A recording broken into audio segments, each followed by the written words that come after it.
Hey everybody, it's me Azalea and you're watching a way crunchy video. So I know I'm looking a little bit of a hot mess and my roots have like practically taken over my head, my natural hair color. And today I am going to do a little tutorial on dyeing and bleaching your dreadlocks. So my dreadlocks are like a year and a half old, natural dreadlocks. And so getting in there and doing the roots, if you want to dye your hair while you have dreadlocks, it's a little bit different than regular hair. You can't section it out and go through bit by bit. So let's get started. So bleach, hair bleach, plastic gloves, not crunchy.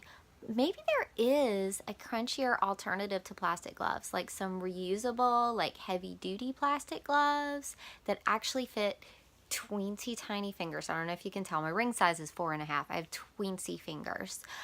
So comment below if you have some advice for hands. And as far as the bleach, that is going to be my last crunchy thing on earth I give up. I'm holding on to bleach until I am like zero waste on every other front and like all organic, raw vegan, etc, etc, etc. Bleach is my vice, my number one vice. I love to do my hair. I have really dark hair and I also have really strong, durable hair. So this is my developer and this is the powder I'm going to be using today. And it's going to take 2 of those on this dark, almost black hair. What I do, I've always done my own hair from the time I was in like middle school or early high school. I apprenticed at a salon for a while. I am no way licensed. I gave that up. I did not like working in the salon. I think the chemicals were killing me. And social dynamics. And a million people getting highlights in their hair every day and spending a lot of money on that is just like strange to me. I wasn't vibing. So I eyeball my developer into my bleach and then I mix it in and I'm just gonna mix it until it gets to a texture where everything that's dry becomes wet and an easily spreadable texture. And so like when I worked at the salon, it's like a certain amount of ounces to a certain amount of scoops of powder. And it was like really stickler about that. But it's honestly, it's like there's give or take. You don't have to get it perfect. I've been doing this for long time. Longer than a decade. Maybe 2 decades. Wow. Lately I've been feeling real grown, real old.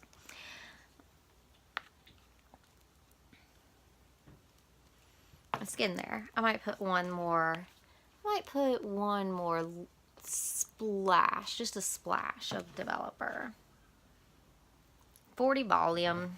Of course, if your hair is lighter, you don't need that heavy volume. But I do.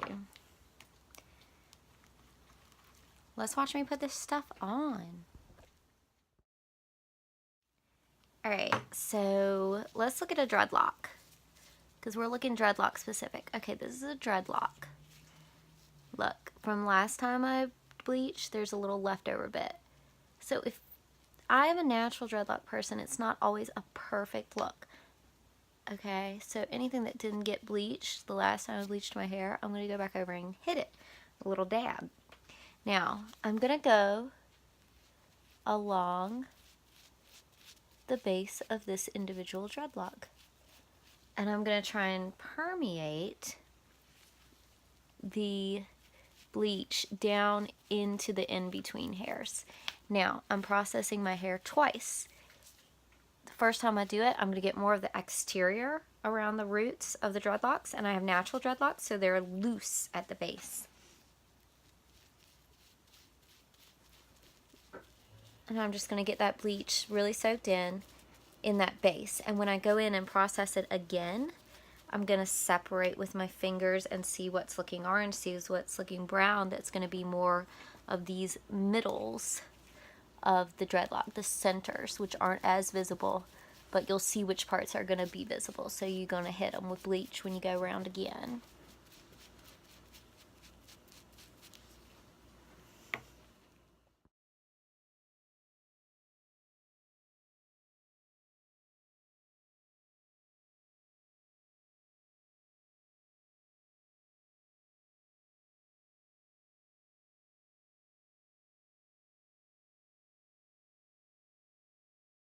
So, I'm probably not even halfway done with my hair, but close to halfway. I have a lot of hair, and I don't shed much, if at all, because I had the dreadlocks lock it up.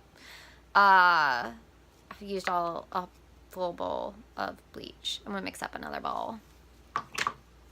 I'm gonna be doing the back of my head, and right now, I'm gonna start, because this is the first coat, I'm gonna go back and do a second coat of bleach. I'm gonna do it blind. I'm just gonna feel, use my intuition, and do it blind in the back of my head this first time. Next time I'm gonna be trying to cover up anything I missed, so I'm gonna use a mirror, double mirror, mirror in front, mirror in back. One of the things I do after I brush it around the base of the dreadlock, I take my fingers and smush it to get it on the hairs that are in the in-betweens. I smush it in. Alright, I have done my first process of bleach here. Pretty yellow, brassy, ginger, whatever you want to call it. But I did use the 40 volume bleach, so it's looking pretty light, pretty light. If I was going to just put a dark color on top of this, I could leave it like this. But I'm going to do one more time just to get it more like this blonde. I towel dried it really, really, really good. With the dreads, they're like little sponges. They soak up a lot of water, and especially if they're bleached, they're even more porous. So I really towel dried these, and now I'm going to blow dry. I want to towel dry as much as possible so I have minimal heat from a blow dryer. I never use a blow dryer unless I'm on a timetable to do my second process of color. I never use it in my regular, everyday life. And usually, and especially if your hair is not really thick and hardy and strong, and you know that it gets breaks and gets weak when you're bleaching it, then go ahead and let your hair rest one day, condition it, then bleach it the next day or the next week or whenever. But today I'm in a time crunch, so I'm gonna bleach it again today. Alright, I blow dried my hair. I'm a lot floofier now, right? I did not purposely dry the dreadlocks or the ends of the dreadlocks. I'm really just getting in there and drying the roots, because that's what I need to be dry before I put more bleach in and, you know, minimize the damage, especially when you're doing something like bleaching that's really damaging. Time for round 2. This time I'm going to get the back of my head.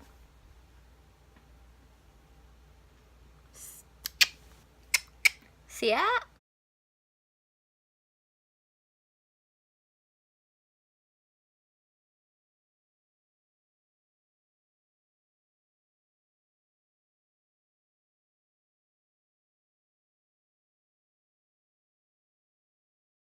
Alright, I have my second coat of 40 volume bleach on my dreadlocks, predominantly on the roots, and the first time I left it on like 30-40 minutes. This time I'm pretty much getting the application done and then rinsing it, because I can feel my hair starting to lose integrity or melt. What I'm going to do after I wash it out is I'm going to use blue shampoo as a toner. So Clairol Shimmer Lights is a blue shampoo. Sally's Beauty Supply carries a generic version of the Shimmer Lights. And there's some other ones. It's just blue pigmented shampoo. A lot of older ladies who get white hair, it gets a little yellow, and that's really who the shampoo is marketed towards. But it's also great for blondes, you know. Alright, I've done it twice. I still have a little bit of yellowness. I'd like to get it a little whiter. You know, the blue in the blue shampoo canceled out some of the yellowness, but the color also, even if I don't put any, I'm about to dye my hair pink, y'all, but even if I didn't put any other color on top of it, the yellowness just naturally tones down in a few days, which I can't make scientific sense of, but it just does. So that's how you bleach your dreadlocks. Now they're happy and the roots are done. If I wanted to get it the same color as the rest of this, you know, I could use something like Manic Panic Snow White, or just a few more shampoos with the blue shampoo and just let it really set on there. Or sometimes I dye my hair dark, dark blue in a washable dye like Manic Panic, and it tones it, and by the time all the blue dye washes out, it's canceled out the yellow, so you have more of this color that you see in my blonde. So stay tuned, watch my Way Crunchy videos, because I'm gonna dye my dreads pink for the first time since I've had them. And I'm also going to talk about how I condition this hair, because it's really dry now after being bleached. And I don't normally use hair conditioner, and I'm not going to condition it with hair conditioner. So check that video out. Subscribe to me on YouTube. Also on Patreon, Way Crunchy. Support the YouTube and the Way Crunchy blogging and lifestyle for just $1 a month. 'Cause the mama's gotta make a living.